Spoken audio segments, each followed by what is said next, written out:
Hey everyone. तो बच्चों, आप लोग ना एक क्वेश्चन काफ़ी बार पूछते हो, सोचते भी हो, और आपका थॉट प्रोसेस भी वैसा है कि क्या गेट रैंक सिर्फ नॉलेज से आती है? यानी कि क्या सिर्फ अच्छे से कंसेप्ट कवर कर लेने से, अच्छी नॉलेज रखने से आप रैंक ला सकते हो? तो यार इसका आंसर है नहीं। बहुत सारे बच्चे मैंने ऐसे देखे हैं जो कई कई साल गेट में ट्राई करते हैं, मतलब 6-6 साल लगे रहते हैं कि गेट रैंक निकालना है, पैशन है। लेकिन पता है क्या, कि अगर सिर्फ और सिर्फ कंसेप्ट सीख लेने से, सिर्फ और सिर्फ नॉलेज बेस डेवलप कर लेने से रैंक आती होती ना, तो ऐसे बच्चे हमेशा टॉप 10 में होते। फिर भी ऐसा कई बार होता है कि टॉप 10 में वो बच्चा होता है इसका फर्स्ट या सेकंड अटेम्प्ट होता है, और बाकी जो 5-5, 6-6 साल से बच्चा अटेम्प्ट कर रहा होता है उसका रैंक नीचे रहता है।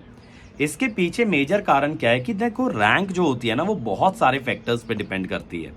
पहली चीज़ है knowledge. Yes, conceptual knowledge is important, लेकिन नॉलेज ना, लिमिटेड नॉलेज ज़रूरी है। मतलब कि अगर आप एक एक सब्जेक्ट में ये सोचोगे कि एक्सपर्टीज़ हासिल करनी है, गजब तरीके से उस सब्जेक्ट को तैयार करना है, तो वो तो देखो 6 महीने, 8 महीने, 1 साल में पॉसिबल ही नहीं है।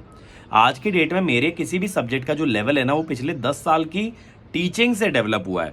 जब मैं कभी गेट का एग्जाम दिया, फर्स्ट रैंक लेके आया, 8th रैंक लेके आया, तो मेरे पास ना सब्जेक्ट में लिमिटेड नॉलेज थी। मेरे को सिर्फ उतना नॉलेज था जिससे मेरा क्वेश्चन बन सकता था। आप यकीन नहीं करोगे बच्चों कि जब मैंने मशीन्स तैयार किया था ना, मुझे ये भी नहीं पता था कौन सी मशीन की वर्किंग क्या होती है, कैसे उसके अंदर रोटेटिंग मैग्नेटिक फील्ड बन रही है, कैसे उसको रोटर फॉलो कर रहा है, एसी डीसी मशीन में क्या डिफरेंस है।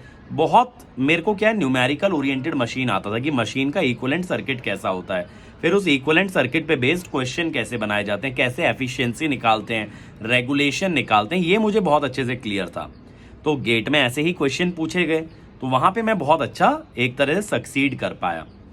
तो यानी कि जब आप तैयारी कर रहे हो ना, ये जानना तो बहुत ज़रूरी है कि क्या क्या पढ़ना है और किस हद तक नहीं पढ़ना है, क्या रिटेन करना है, ये भी बहुत ज़रूरी है।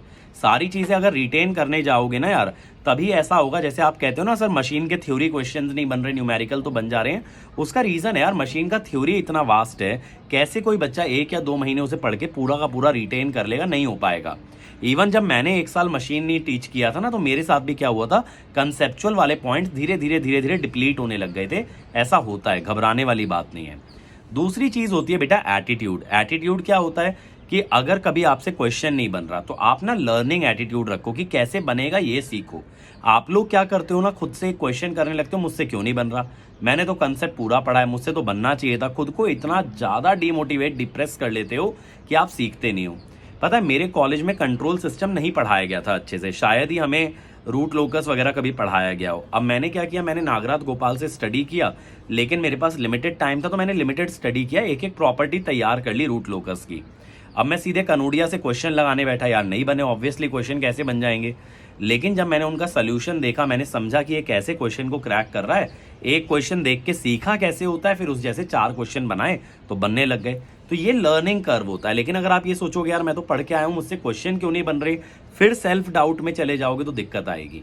आप ना गेट एग्जाम तक ना एकदम स्पॉन्ज बन जाओ। स्पॉन्ज यानी एब्जॉर्ब करते रहो, जितनी नॉलेज आपको मिल रही है सीखते जाओ। एक समय ऐसा आएगा आपकी नॉलेज बहुत अलग लेवल पे हो जाएगी। अगली चीज होती है एग्जाम टेम्परामेंट। क्या होता है ना, बहुत बार बहुत सारे बच्चे बहुत इंटेलिजेंट होते हैं, लेकिन पता है एग्जाम में जाके ना एकदम घबरा जाते हैं और फिर वहां अंडर परफॉर्म करते हैं।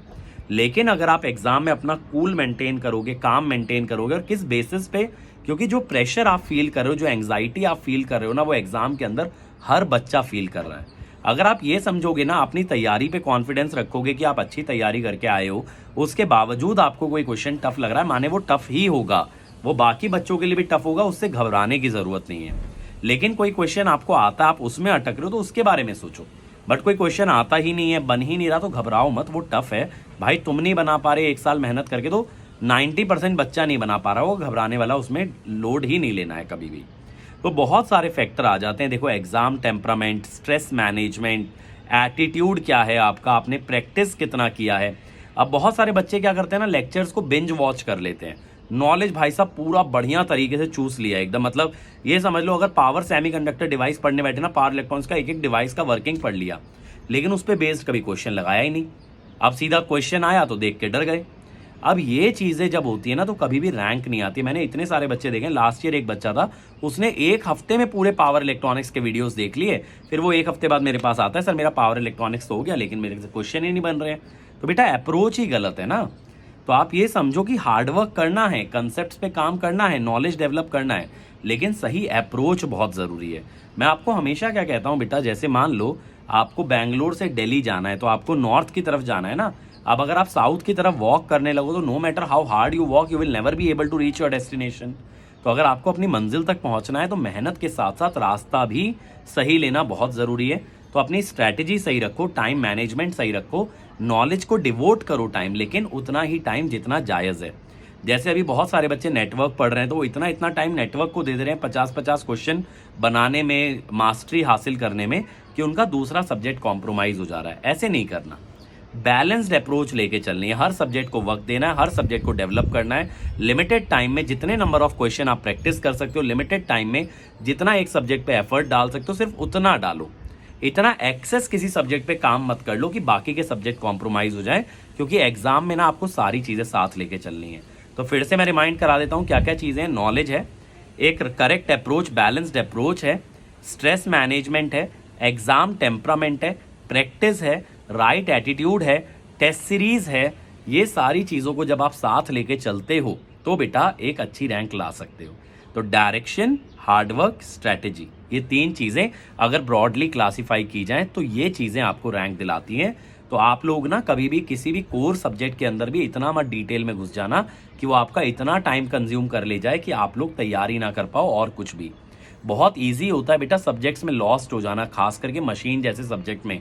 मज़ा आता है, पहली पहली बार समझ आ रहा होता है, कॉन्फिडेंस बिल्डअप हो रहा होता है, तो आप ना बाकी सारी चीज़ें इग्नोर कर देते हो। ऐसा मत कीजिएगा, बैलेंस्ड अप्रोच रखो। ना तो किसी सब्जेक्ट से डरो, ना तो उससे दिल लगी करो, क्योंकि दिल लगी अगर कर ली तो उसमें खो जाओगे और फिर बाकी कुछ कर नहीं पाओगे। और कभी भी किसी सब्जेक्ट से ना इमोशन मत जोड़ लेना कि यार ये सब्जेक्ट तो इतना अच्छा मुझे आता है कि एग्जाम में अगर इस सब्जेक्ट का सवाल नहीं बनाना तो डिप्रेस हो गए, ये सब्जेक्ट तो मेरे जीवन का प्यार था, इसने मुझे कैसे धोखा दे दिया। ऐसा मत सोचना।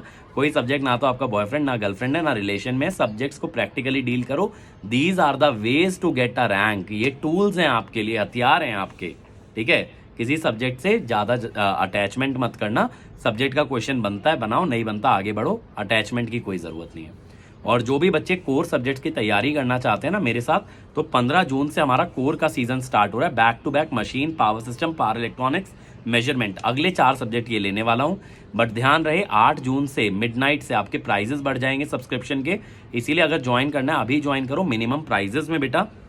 और कोड आप जानते हो, अंकित ESE।